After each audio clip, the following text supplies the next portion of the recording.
Bem-vindos a mais um unboxing. Hoje, Mateus 16, a partir do verso 13 até o final do capítulo. A partir do verso 13 até o final do capítulo. Na semana passada, nós vimos que Jesus, neste capítulo, ele está preparando os seus discípulos em face da crítica incessante dos líderes judeus e da confusão das massas ignorantes. Eram dois os problemas sérios. De um lado, fariseus, saduceus, a liderança religiosa de Israel não dava trégua, principalmente na medida em que Jesus ia caindo na graça das multidões. Eles perseguiam Jesus. E de outro lado, quanto mais gente seguindo Jesus, tanto mais confusa essa gente estava.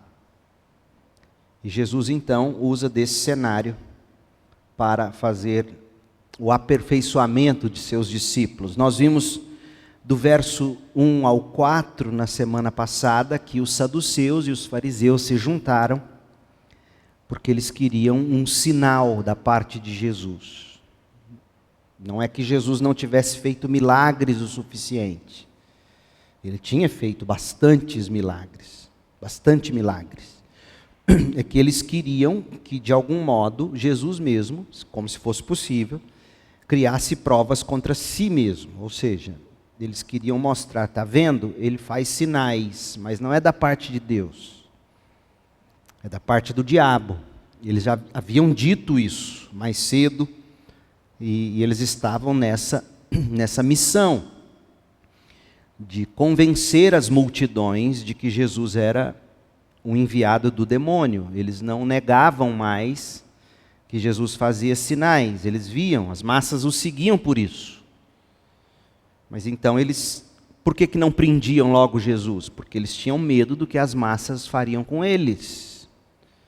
Então eles estavam nesta de tentar fazer com que as massas olhassem para os sinais de Jesus e dissessem, de fato, isso não pode ser de Deus, porque olha a vida dele, e, enfim, olha de onde ele veio, olha quem é a mãe dele, essa história de que ele foi gerado pelo Espírito Santo. Não pode ser da parte de Deus, é da parte de Beelzebu, o principal dos demônios. E então, eles suplicam esses sinais, não porque queriam ser convencidos, mas porque queriam detonar com Jesus. Isso foi o que vimos do verso 1 ao verso 4. Depois dos 5 ao 12, Jesus vai tratar do fermento dos fariseus. Ele fala para os discípulos que eles não deveriam seguir os ensinamentos desses fariseus e saduceus. Esses discípulos confusos acham que Jesus estava falando de multiplicação de pães e peixes, porque eles esqueceram os pães e os peixes, e Jesus então usa esse incidente todo para ensiná-los. E foi aí que nós paramos na semana passada, nós terminamos até o verso 12. Hoje, nós vamos chegar ao amanhecer do entendimento no coração dos discípulos de Jesus Cristo. Nós vamos ver Pedro falando em nome dos apóstolos, Pedro fazendo a grande confissão petrina, onde finalmente eles vão declarar que perceberam, que Jesus é de fato o Messias, o Filho eterno de Deus. É isso o que nós veremos. E a ideia de apoio é: um discípulo deve compreender a identidade de Jesus e a autoridade que dele deriva. Então, a identidade e a autoridade de Cristo. É isso que nós vamos enxergar. Lembrando vocês, é bom a gente repetir sempre isto, que até este ponto do Evangelho, os discípulos ainda não haviam compreendido verdadeiramente quem é Jesus. E para o que Jesus veio. Tanto não haviam compreendido, que mesmo depois de Pedro confessar, como nós veremos, Jesus ainda vai dizer, não contem a ninguém. Ué, por que ele diz isso? Eles ainda não tinham captado direito. Os demônios já tinham entendido, a mulher sírio-fenícia já tinha entendido, os próprios líderes judeus com a pulga atrás da orelha, que história é essa, quem é esse? Os magos já tinham vindo do Oriente para adorá-lo, mas os discípulos, andando tão de perto com Jesus, estavam ainda com lentidão. É aqui que a coisa vai virar, a chave vai virar. E é o que nós vamos estudar agora. Capítulo 16, verso 13, diz assim: indo Jesus para a região de Cesareia de Filipe, ou seja, é fora de Jerusalém, é a parte mais gentílica da região de Jerusalém, nomeado, a cidade tem o nome do imperador romano. Até hoje dizem, quem viaja para aquela região, que é uma das partes mais bonitas por causa de todos os arquedutos e da arquitetura romana que se acha no local. Um local de muitos deuses, se adorava muitos deuses, tanto que antes de ter o nome de Cesareia de Filipe, a cidade tinha o nome de um deus da floresta, das florestas, das matas. Se não me engano, Pantos, algo assim. E depois o imperador dá este nome. Então é neste lugar de profundo paganismo, idolatria, próximo de Jerusalém, que Jesus faz a pergunta crucial aos seus discípulos. É interessante isso. A pergunta é aos discípulos. Ele vai fazer a primeira pergunta, vai dizer respeito ao que os de fora do círculo dos discípulos dizem a respeito dele.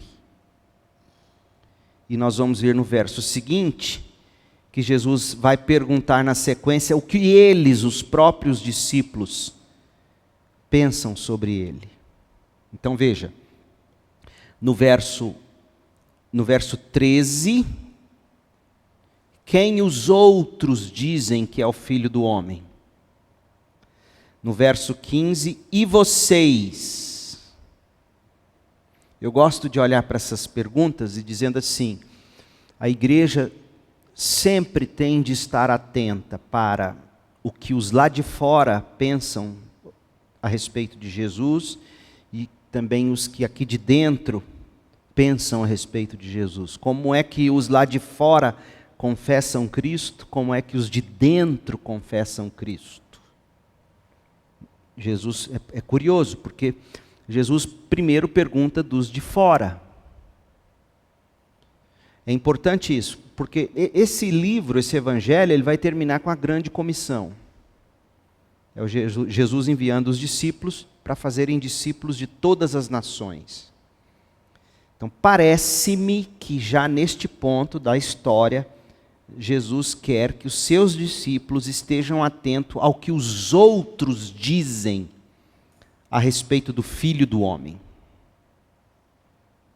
Ou seja, o próprio Cristo já está se identificando como Filho do Homem.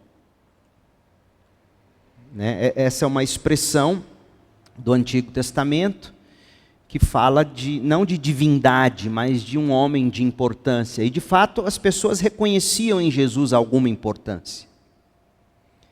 O que eles dizem?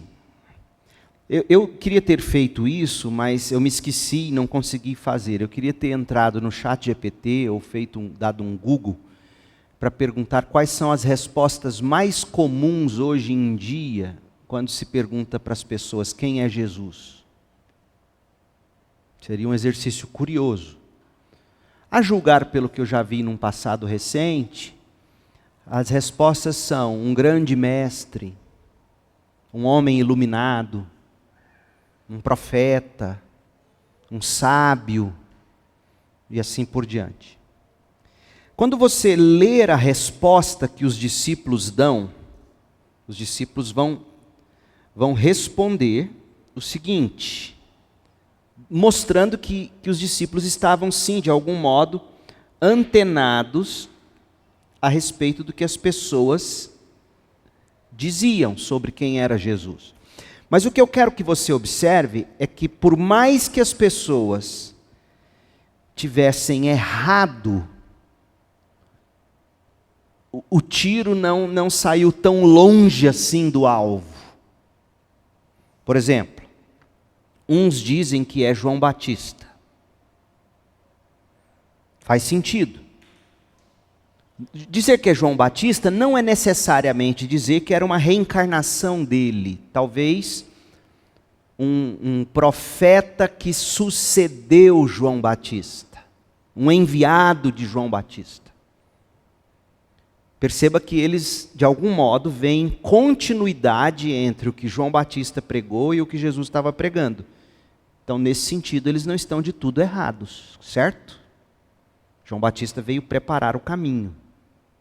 Eu já vi gente pregar de tudo, eu mesmo acho que já preguei assim. João Batista, porque era durão. Elias, porque era, sei lá o quê. Jeremias, porque era chorão. Jesus era chorão. Já vi de tudo. Mas isso é pura encheção de linguiça. Porque não é isso o que está sendo dito. Uns dizem que é João Batista, outros que é Elias, e o próprio Antigo Testamento fala que viria um que é uma espécie de Elias que prepararia o caminho para Cristo. Então eles estão identificando a mensagem de Jesus com a mensagem de Elias, e de tudo eles não estão equivocados quanto a isso. Outros dizem que é Jeremias.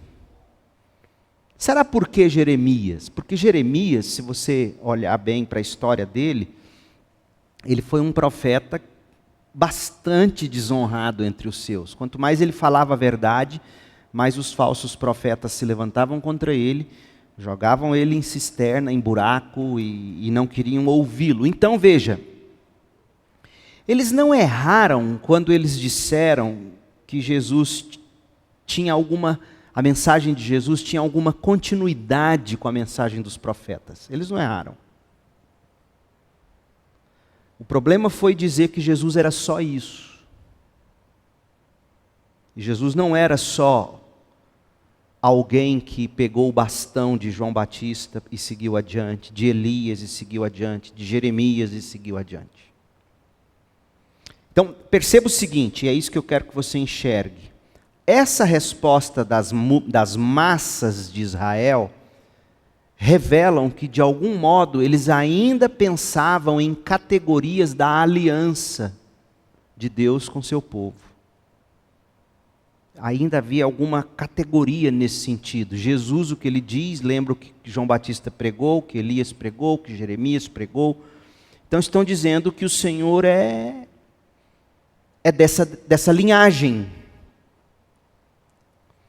E veja que Jesus não corrige. O que ele faz? Ele continua e ele vai dizer o seguinte: e vocês? O que vocês dizem? Que eu sou. Agora, é interessante, porque quando ele diz eu sou, ele está usando a expressão que o judeu entenderia muito bem. Eu sou. Deus se revela como grande eu sou. Não é?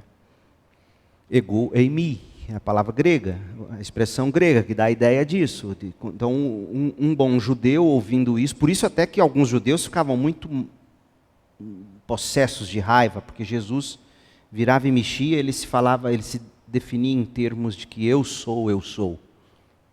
Isso para eles era uma blasfêmia. E vocês, quem dizem que eu sou? Veja que ele não contradisse o que as multidões diziam. Ele quer saber agora o que eles vão dizer. E aí Simão Pedro, responde. Até então, Simão Pedro tem sido chamado de Simão Pedro, de Pedro. Mas só agora Mateus vai nos explicar como é que Simão passou a ser chamado Pedro. É só agora que a gente vai aprender em que momento e por que foi que Simão deixou de ser meramente Simão para ser Pedro. Não é? Por exemplo, o nome de Pedro é fruto da conversão. Albert Mohler conta uma história de que ele viajando de avião e ele viu a oportunidade, sentou um homem ao lado dele, vestido totalmente diferente, alguém que era claramente de um dos países árabes, um país árabe e tal, era um homem, no final das contas, do Sri Lanka. E o Mohler pensou, eu vou evangelizá-lo. Quando o Mohler começou a evangelizá-lo, ele percebeu que o homem também estava evangelizando o Mohler. O homem também era convertido a Cristo. Aí por fim o Mohler disse, olha, você está tentando me evangelizar, eu estou tentando te evangelizar, nós somos irmãos em Cristo, como é que foi sua conversão? Me conta a história, como é que você... E tal, e ele contou e disse, e o meu nome hoje é este. E disse o nome dele. Aí o Mohler falou assim, mas como assim seu nome hoje é este? Ele falou, ué, você não recebeu um nome quando você se converteu? Ou você não é convertido mesmo?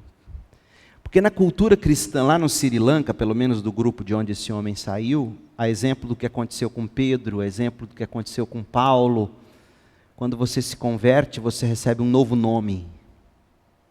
Não é? E aqui Mateus vai explicar para nós como é que Pedro recebeu seu novo nome. Pedro, ele era sempre o mais falante, ele responde, ele diz, o Senhor é o Cristo. Veja o artigo definido, o Cristo. O Messias. Até aí tudo bem. Eles esperavam um Messias, não há nada de novidade. Eles esperavam, na verdade, um Messias político, né? Que fosse libertá-los dos romanos e tudo mais.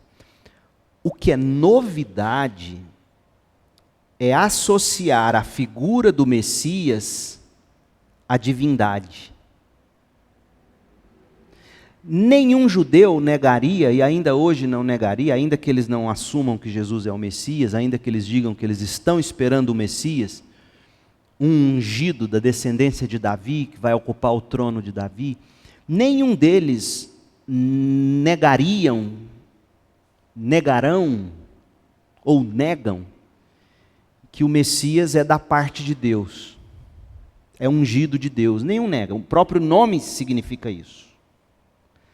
Mas não há indícios para se dizer que eles afirmariam que o Messias é divino, é Deus em si mesmo.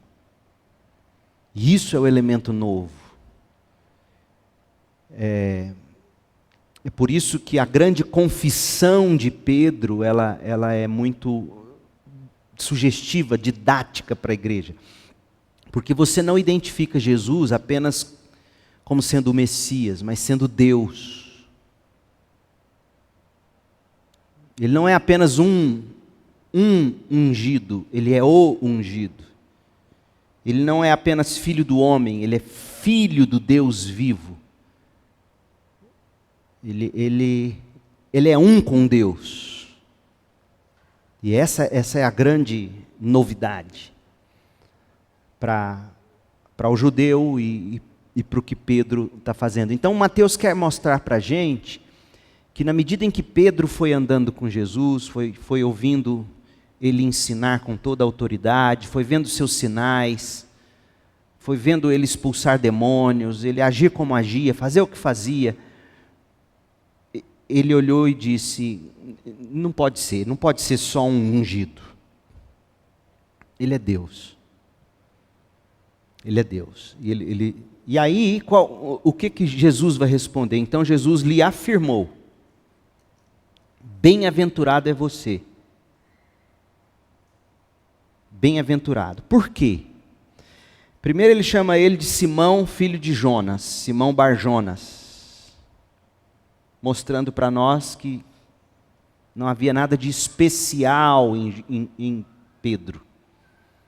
Filho de um homem comum, filho de Jonas, talvez famoso por ser um grande pescador e etc. Então ele é bem-aventurado, não porque houvesse nele qualquer coisa de especial. Eu estou fazendo esses destaques para vocês, porque essa conversão de Pedro, ela é paradigmática para nós. É um paradigma de todas as conversões. Não há nada em nós de especial.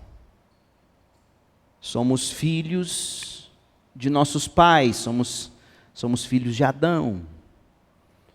Bem-aventurado é você, Simão Bar-Jonas, não porque tenha algo especial em você. Por que você é bem-aventurado? Primeiro, porque não foi carne e sangue que revelaram isso a você, mas meu Pai que está nos céus. Você é bem-aventurado porque você recebeu graça sobrenatural, supranatural, e que a graça do meu Pai revelou isso a você. Jesus está dizendo para nós que a conversão é isto. A conversão não é resultado de alguém com alguma inteligência superior, uma predisposição, um livre-arbítrio mais sensível. Não se trata disso.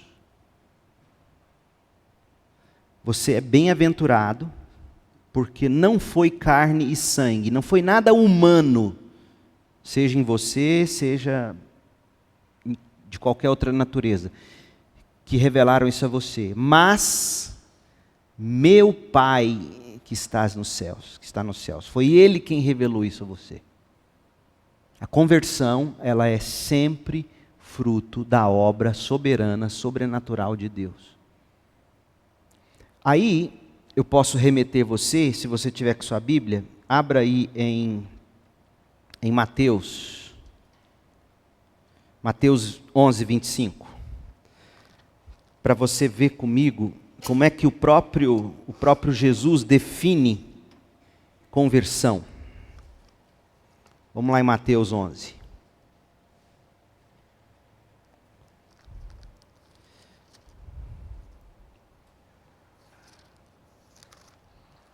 Mateus 11, 25.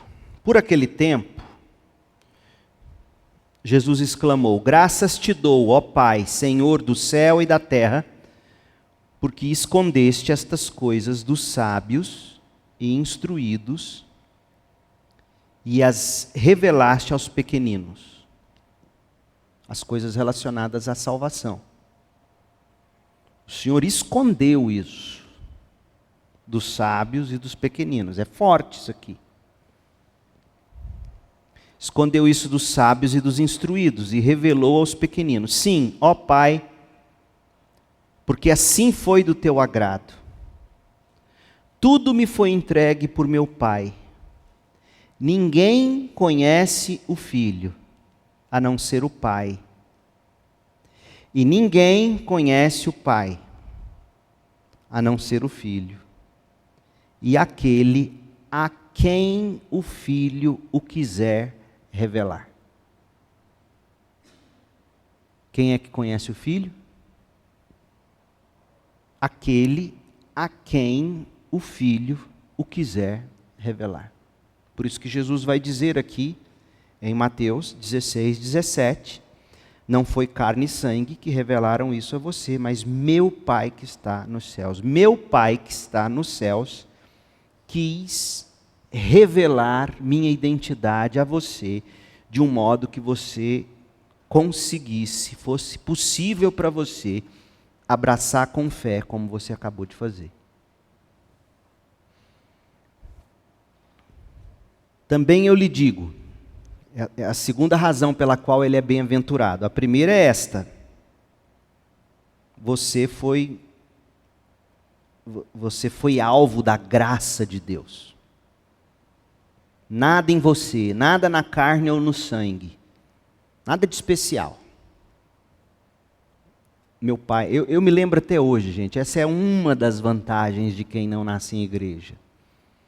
Eu me lembro até hoje, o dia em que as escamas caíram dos meus olhos, assim, parece que uma chave virou e de repente eu criei. E eu me lembro porque eu não buscava a Cristo, foi Ele quem me buscou. Impressionante. Como é que isso aqui é uma verdade, como é que de repente você se dá conta de que você reconhece quem é Jesus Cristo. Jesus Cristo é o ungido de Deus, é o Messias. O Filho do Deus vivo, Ele é Deus. Este é Ele, o nosso Salvador. Tanto que João vai dizer, né, que se você não confessá-lo nesses termos, você não pode dizer que é nascido de Deus. Tá bom, aí a primeira razão é essa, não foi carne e sangue que revelaram isso a você, mas meu Pai que está nos céus, por isso você é bem-aventurado, você é alvo da graça de Deus. Segundo, também eu lhe digo que você é Pedro. Você recebe um novo nome. Você recebe uma nova identidade. Você recebe... Eis que tudo se fez novo na sua vida. E sobre esta pedra edificarei a minha igreja. A pergunta é, que pedra é esta? Se a pedra for Pedro, nos termos em que o catolicismo romano diz ser, eles estão totalmente certos e nós eternamente perdidos.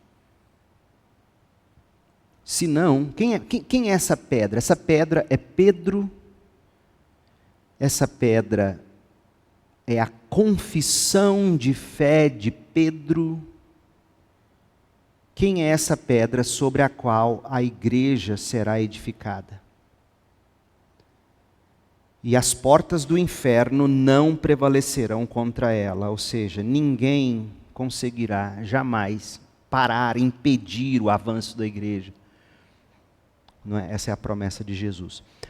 Antes de a gente tentar articular qualquer resposta sobre quem é a pedra ou o que é a pedra sobre a qual a igreja é edificada, edificarei a minha igreja, a palavra grega é eclesia,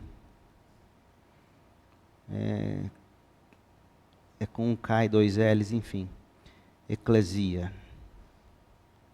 É Jesus quem dá nome à igreja dele, por isso que eu gosto de chamar a igreja pelo que Jesus chama. Jesus chama de igreja, eu não vou inventar. A igreja é a comunidade, é o povo que Deus veio salvar, não é? Agora, é interessante, mas antes de definir isso, antes de tentar mostrar para você o que é essa pedra, ou quem é essa pedra, eu quero que você, olhando para esse versículo, responda para mim o seguinte. O próprio Jesus está dizendo, qual é o produto da vida e da obra de Cristo? Em outras palavras, para o que Jesus veio ao mundo? Segundo este versículo. Para que Jesus veio ao mundo? Para edificar a igreja. Certo? Alguém tem dúvida disso? Tá bom, então deixa eu te fazer outra pergunta. Quando você pergunta para alguém hoje, para que Jesus veio ao mundo? O que eles vão dizer? Não tenha vergonha de dizer. Você diria o quê? Para me salvar. Está errado? Não. Mas é a resposta? Não é. Veja bem, Jesus não veio salvar indivíduos. Jesus veio edificar um povo. Deixe-me colocar da melhor maneira possível. Jesus não veio apenas para salvar indivíduos.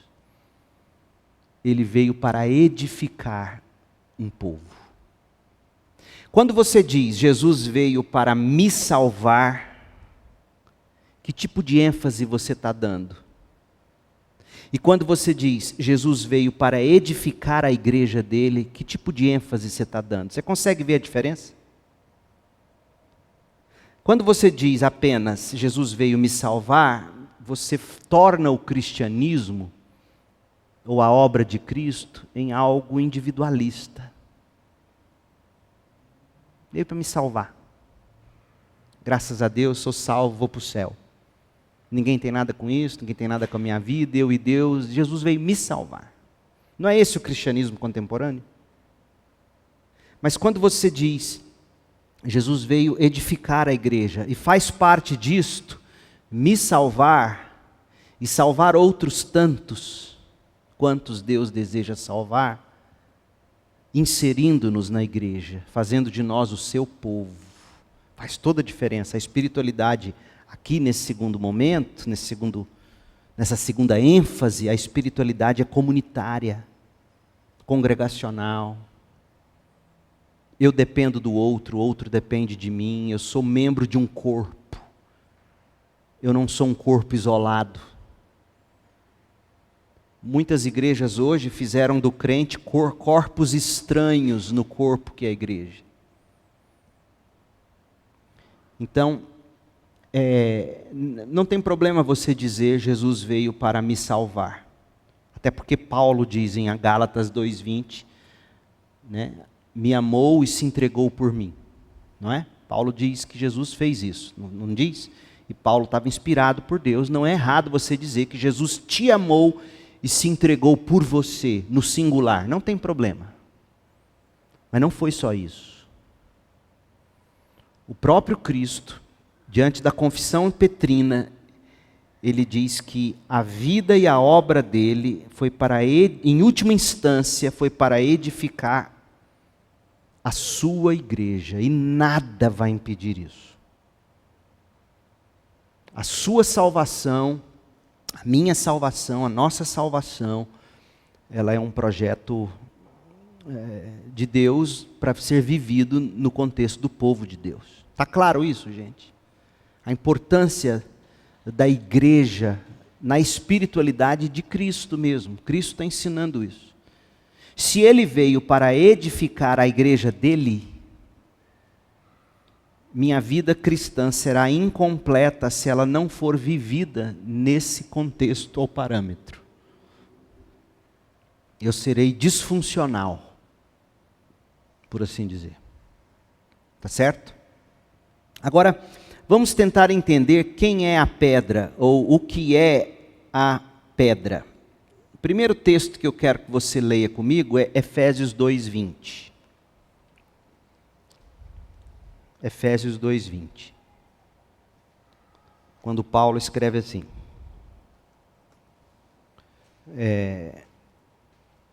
Vamos ler a partir do 19, Efésios 2:19. Assim vocês não são mais estrangeiros e peregrinos, mas concidadãos dos santos e membros da família de Deus. Você consegue ouvir o eco do que Jesus acabou de dizer? Eu vim edificar a minha igreja. E Paulo está dizendo aqui aos gentios da igreja de Éfeso, vocês não são mais estrangeiros, peregrinos. Vocês agora fazem parte de um povo. Foi para isso que Jesus veio, edificar um povo. Vocês são concidadãos dos santos, membros da família de Deus. Essa ideia de que o crente é a igreja, isso é alienígena, isso é um absurdo, isso não existe. O crente é membro da igreja. Ele não é a igreja. Aí o verso 20. Edificados sobre o fundamento dos apóstolos e profetas, sendo Ele mesmo, Cristo Jesus, a pedra angular. Nele, todo o edifício bem ajustado cresce para ser um santuário dedicado ao Senhor. Em última instância, o próprio Cristo é a pedra. Certo? Mas de que modo você chega a essa pedra? Através da doutrina dos apóstolos. Então, alguns vão dizer o seguinte: a pedra é a confissão correta, feita por uma pessoa de carne e osso. E um conjunto de pessoas de carne e osso, com a confissão correta, é daí que nasce a igreja, ou uma igreja local. Então, não dá para você dizer que a pedra é Pedro enquanto indivíduo apenas, mas você poderia dizer que é Pedro como representante dos apóstolos, porque a igreja ela é edificada sobre a doutrina dos apóstolos. Não é isso que está dizendo o texto? Edificado sobre o fundamento dos apóstolos, sendo Cristo mesmo, sendo Ele mesmo, Cristo Jesus, a pedra angular. A doutrina dos apóstolos que se resume a Cristo. É sobre isto que é edificada a igreja. Então, uma igreja, ela é apostólica na medida em que ela permanece na confissão da doutrina dos apóstolos. Ela não é apostólica porque Pedro é o primeiro papa e assim por diante. Sabe por quê? Pedro, no próprio texto que a gente vai continuar lendo, Pedro vai cometer uma grande gafe. E Jesus vai ter que corrigi-lo. Depois Paulo vai ter que corrigir Pedro. Pedro vai negar Jesus. Que espécie de homem infalível é esse? E se tem uma coisa que você não vai encontrar na história dos papas contada pelos próprios católicos romanos, é sobre infalibilidade ou falibilidade papal. Na cabeça deles, o papa não falha. Mas o primeiro papa, se for assim, já falhou. Então, a pedra não é Pedro enquanto pessoa, indivíduo, que veio a ser o primeiro com a autoridade, com a chave, nos termos em que o catolicismo romano coloca. Mas como aquele que representa aqui os apóstolos. E sobre este ensino, cujo coração, cujo cerne é Cristo, é sobre isto que se edifica a igreja, sobre esse tipo de confissão. Outro texto é Apocalipse 21, 14. Olha lá, texto interessante. Apocalipse 21, verso 14. A muralha da cidade tinha 12 fundamentos, e sobre estes estavam os 12 nomes dos 12 apóstolos do Cordeiro. É sobre isto é edificada a igreja. Então, sobre esta pedra edificarei a minha igreja. A melhor maneira de você saber explicar isso para alguém um dia é escrever aí Efésios 2:20. Aí você leva a pessoa lá e fala: olha como é que a Bíblia se interpreta. E aí Jesus diz: eu lhes darei as chaves do reino dos céus. O que são as chaves do reino dos céus? Está dizendo a Pedro, a igreja. A gente não pode dizer que as chaves é só de Pedro, porque lá em Mateus 18, que a gente ainda vai desembrulhar juntos, as chaves foram dadas para a igreja reunida. Então, as chaves do reino dos céus, quem detém essas chaves é a igreja. E o que a igreja ligar na terra terá sido ligado no céu, e o que a igreja desligar na terra terá sido desligado no céu. Está claro isso? Agora, para você entender o que são essas chaves, leia esses textos aí comigo. Primeiro, Isaías 22, 22. Isaías 22, 22.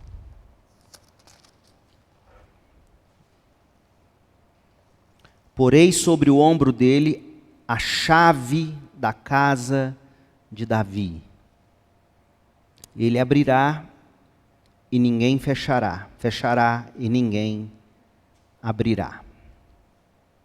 Colocará sobre o ungido, sobre o Messias, a chave da casa de Davi. Agora, como é que essa chave funciona? Vamos ler Lucas 11, 52.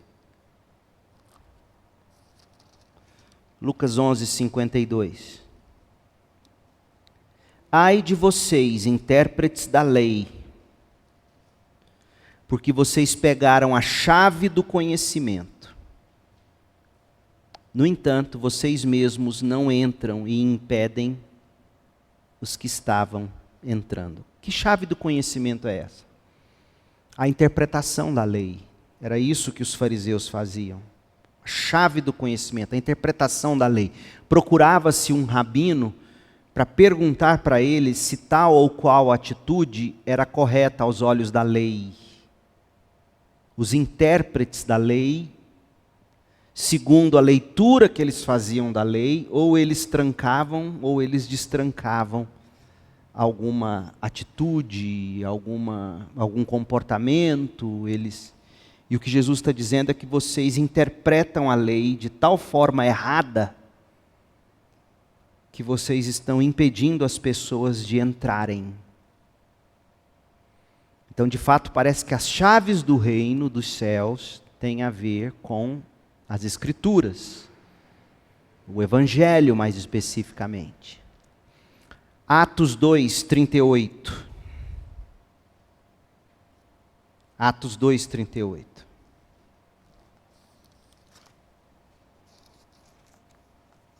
Diz assim: Pedro respondeu.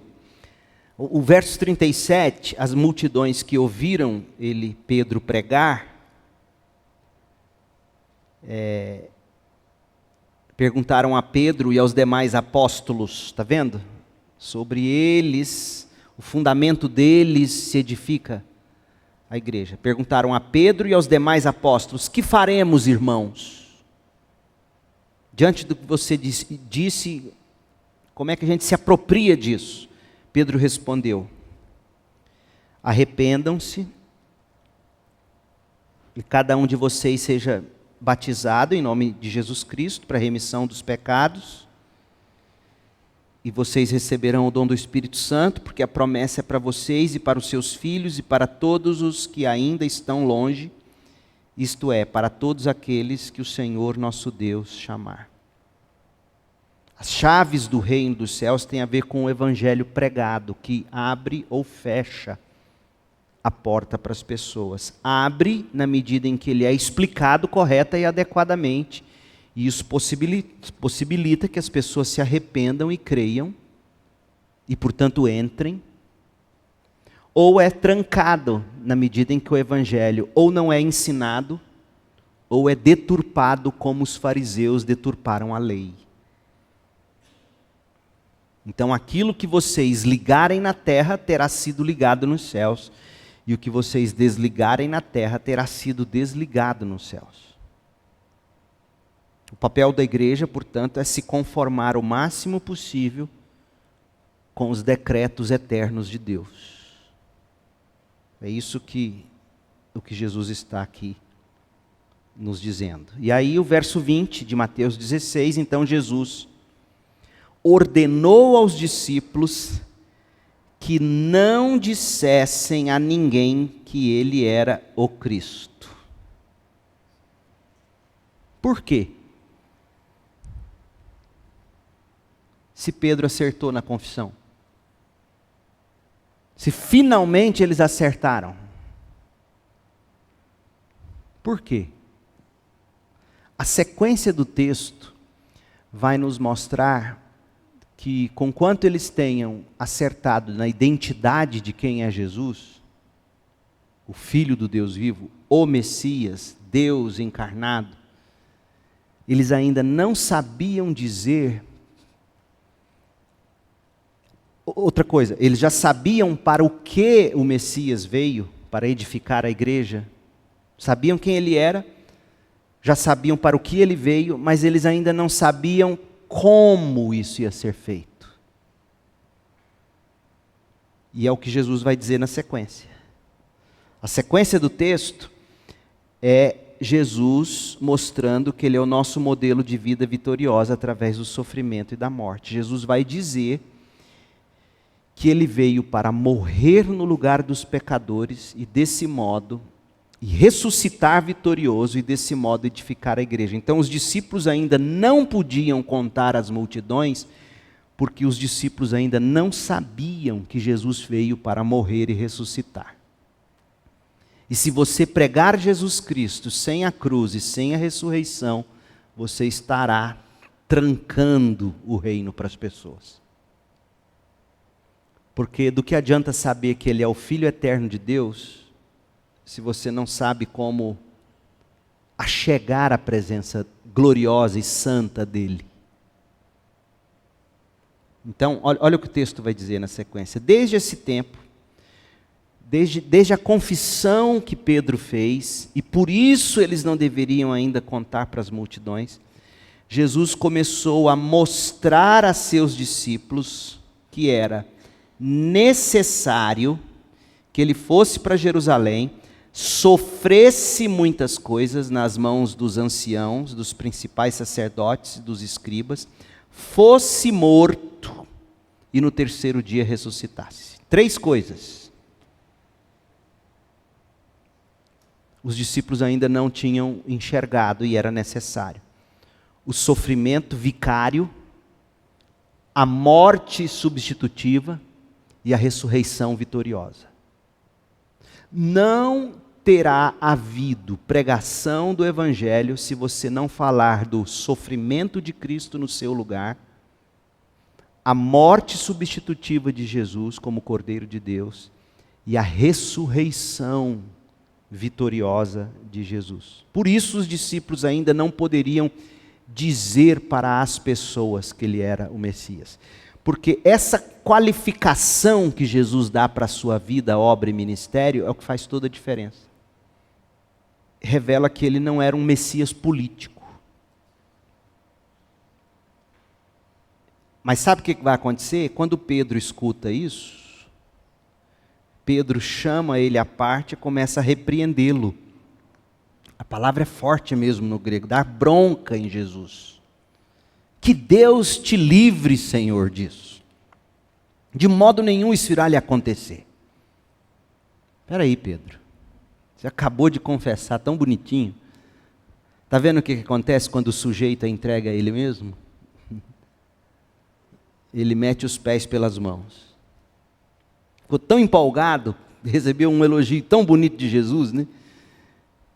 E fala uma bobagem dessa. Não, de jeito nenhum, isso não pode, isso não vai te acontecer.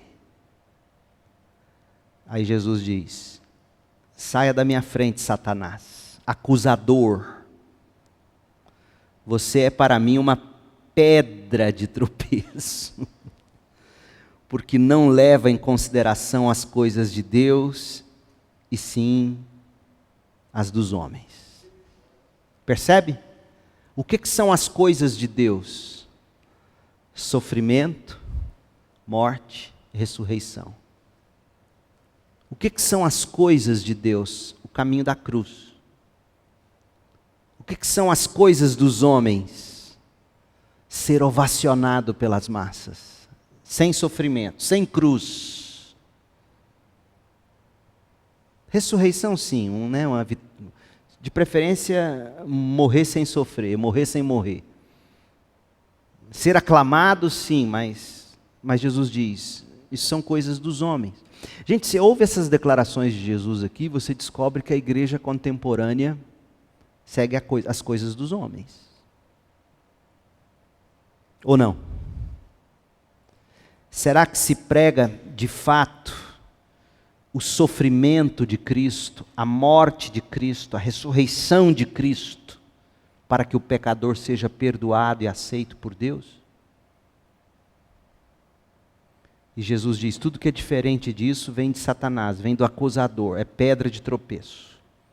Por quê? Porque não leva em consideração as coisas de Deus e sim as dos homens. Sempre que você tentar ensinar as coisas dos homens, ainda que em nome de Deus ou de Cristo, será pedra de tropeço. E aí Jesus vai então completar esse capítulo, explicando o custo do discipulado. Olha só. Então Jesus disse a seus discípulos: se alguém quer ser meu seguidor, negue a si mesmo, negue as coisas dos homens. Tome a sua cruz.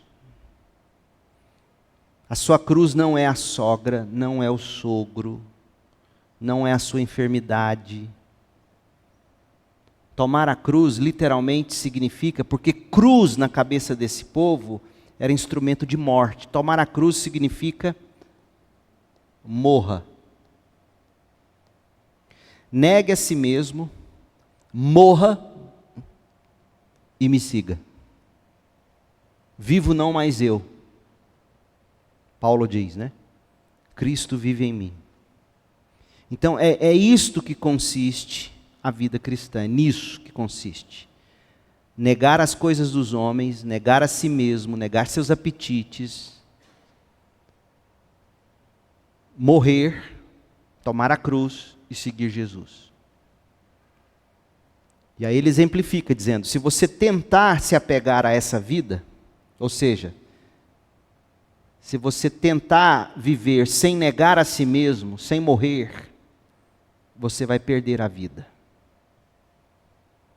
Mas se você abrir mão da sua vida, ou seja, se você negar a si mesmo, se você tomar a cruz, se você me seguir, por minha causa você encontrará a vida. É o que ele está dizendo. Que vantagem há em ganhar o mundo inteiro, mas perder a vida? E o que daria o homem em troca de sua vida?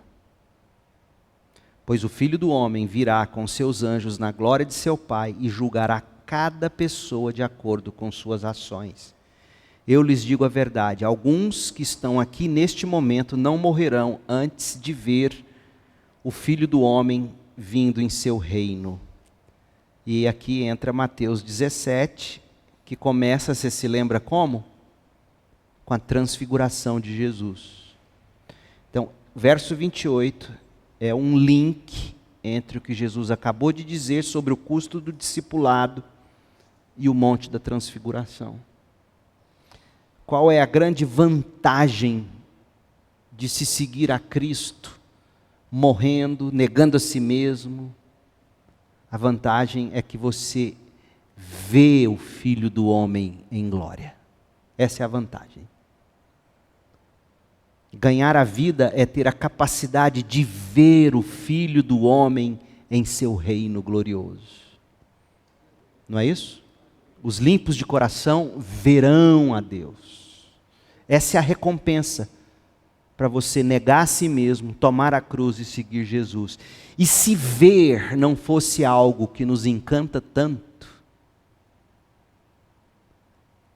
por que você acha que o mercado da pornografia fatura trilhões de dólares por ano? Porque as pessoas buscam satisfação através daquilo que elas veem. E Jesus está dizendo, há uma satisfação que é indescritível para aqueles que negam a si mesmos, tomam a cruz e me seguem. Eles me veem em glória. É disso que Jesus está falando. Que Deus te abençoe e te dê desejo para isso. Alguma observação, dúvida, enfim.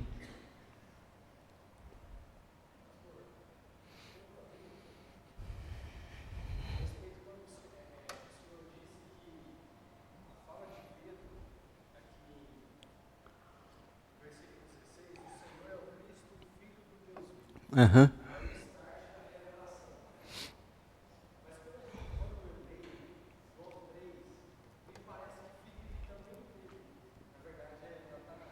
Ah, tá, porque você está seguindo, você está tentando pensar cronologicamente, né?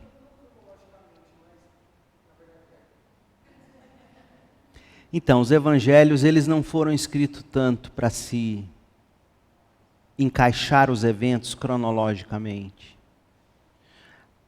O evangelho de João, ele já começa declarando que Jesus é Deus. Certo? No princípio era... A estrutura literária de João para contar a história do evangelho é uma, de Mateus é outra.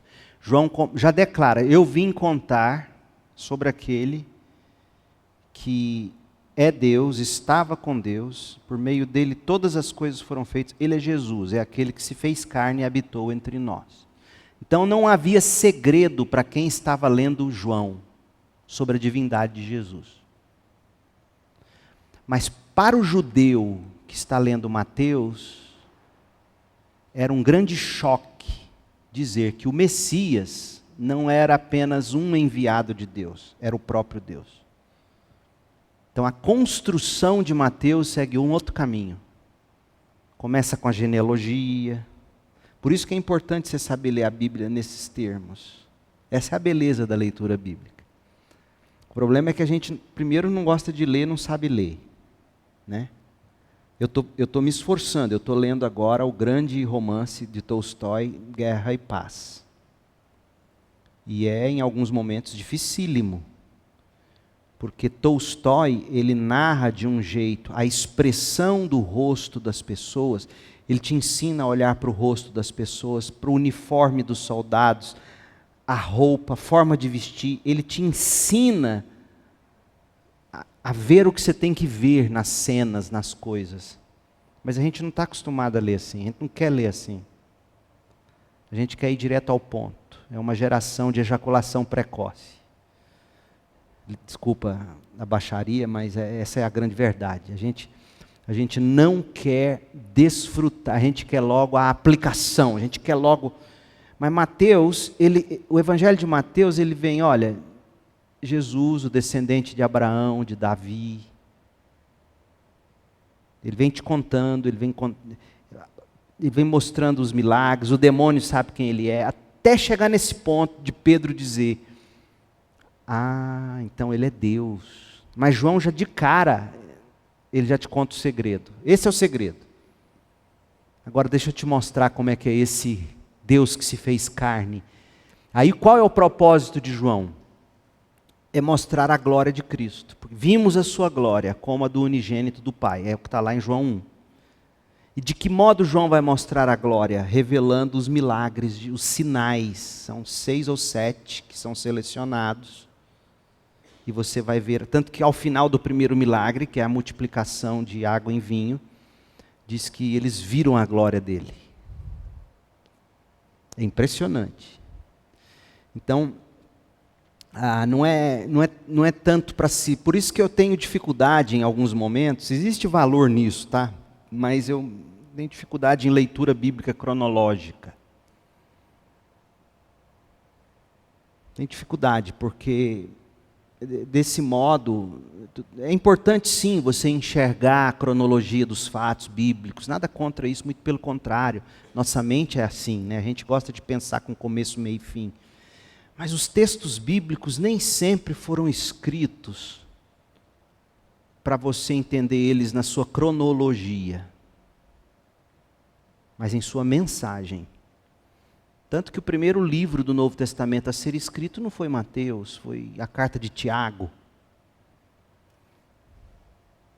E há até debate se Mateus foi o primeiro evangelho, há quem diga que foi Marcos. Mas por que Mateus vem primeiro? E deve ser mesmo o primeiro? Tem toda uma questão teológica aí.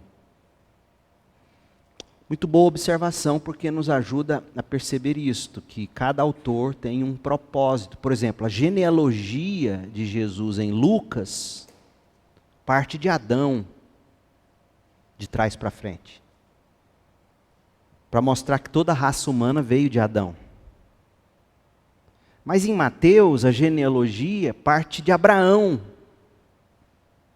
para mostrar a aliança de Deus. Jesus é o cumprimento dessa aliança. Percebe? Existe uma explicação teológica, e se você não entender isso, você não só não entende a mensagem da Bíblia, como você ensina tudo errado.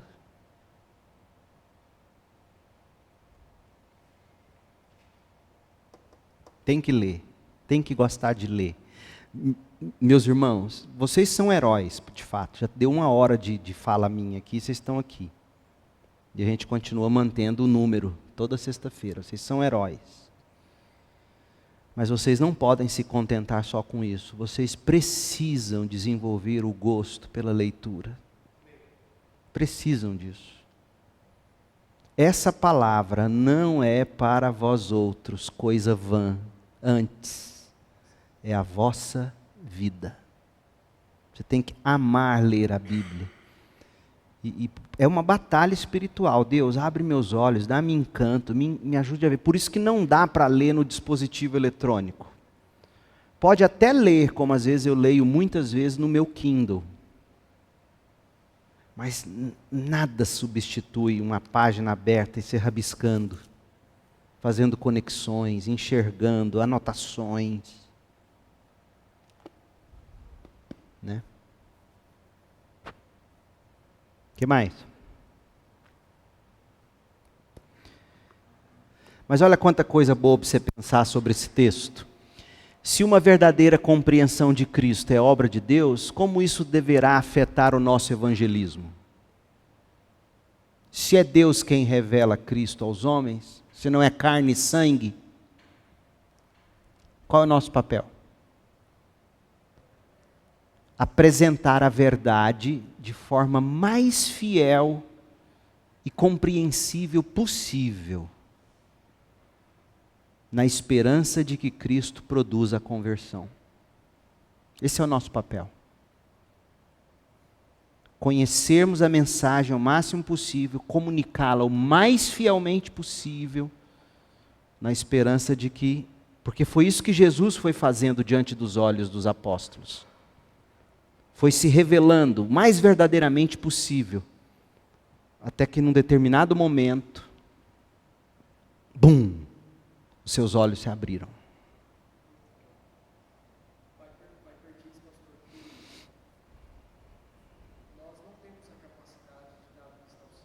Isso. Isso. Nós não temos a capacidade de dar a vista ao cego, mas nós podemos dar algo para o cego ver. E esse algo que nós damos é o evangelho mais fielmente possível, com palavras as mais absorvíveis possível, para que os olhos se abram. Por que isso, e como isso trataria ou não o seu orgulho? Porque se não é carne e sangue, se não depende da minha sabedoria, se depende isso aqui vale para as doutrinas da graça, viu, gente? Quem crê na predestinação deve ser os mais humildes e mansos da terra. Porque se em última instância depende da soberania de Deus, não é verdade? Eu me lembro até hoje, quando a ficha da predestinação caiu para mim. A minha primeira grande sensação foi de uma humilhação enorme. Por que eu? Terceiro, por que a identidade de Cristo é fundamental para a igreja ou não é? Isso aqui é um semestre de seminário, né? Por que a identidade de Cristo é fundamental? De que modo se abordaria isso? Você já está com fome. Por fim, como responder ao católico romano que perguntasse: por que você não reconhece o Papa como legítimo sucessor do trono de Pedro? Hã? É a coisa mais fácil. Eu te dei 2 dicas pelo menos hoje. A primeira eu levaria em Efésios 2:20. E a segunda, no próprio texto, eu mostraria Pedro sendo pedra de tropeço. No próprio texto bíblico. Ali, no mesmo texto. Não precisaria nem levar lá em Gálatas para Paulo dizer que deu uma esfrega na cara de Pedro, mentira, fingido. A hora que os gentios, estavam só ele e os gentios, ele comia salame com eles. Chegavam os judeus, ele parava de comer salame. Aí Paulo foi, peraí Pedro, que história é essa? Que papo é esse? E come salame com uns e não com os outros. E leva bronca de Paulo. E outra coisa interessante, se você for parar para pensar, a primeira autoridade da igreja de Jerusalém não foi Pedro. Quem foi? Tiago, irmão de Jesus. Ele foi o grande bispo, vamos dizer assim, da igreja de Jerusalém, foi Tiago. Pedro, depois que Paulo entra em cena, ele some. E assim por diante. Certo? É isso.